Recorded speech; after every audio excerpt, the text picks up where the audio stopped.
Hello, my name is Daniel Allen Nelson, and I am an interdisciplinary theater artist. I'm one of the founding members of a collective called Woof Nova, which we founded about 10 years ago.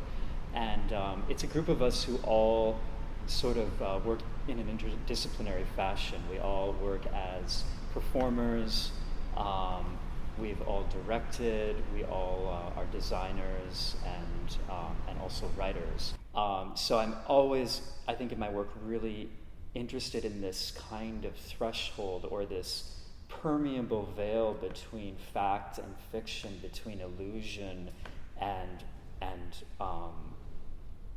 hard-based reality.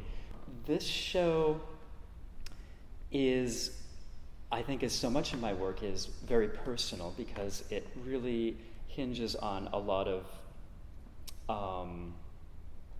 personal interests that are currently going on. I think that there's a very common experience happening right now in that there's a sense of displacement and nostalgia happening in the arts community in New York because there's a great evolution, kind of a cultural evolution happening that is in part contributed to technology, but also is greatly informed by economics in New York City. And I realized in the last several years there's been this kind of creeping feeling of nostalgia, this filter of nostalgia through which I view the work that I create and the work that I encounter, and it seemed to be almost as if I was living more in the past than I was in the present. And at the same time, almost kind of a consistent and gnawing fear about the future and what all of this meant for the future of not only the world but also the future of creating work and creating art, particularly in New York. So in that, I started to become a little fixated on what's the solution? What's the solution for being connected to the present?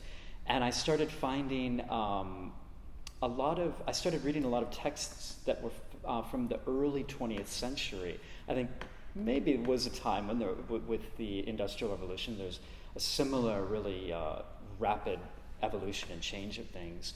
And all these kind of mystical, nonsensical texts that were really about humans' interaction with the natural world, and were full of animal imagery and people taking on attributes of animals.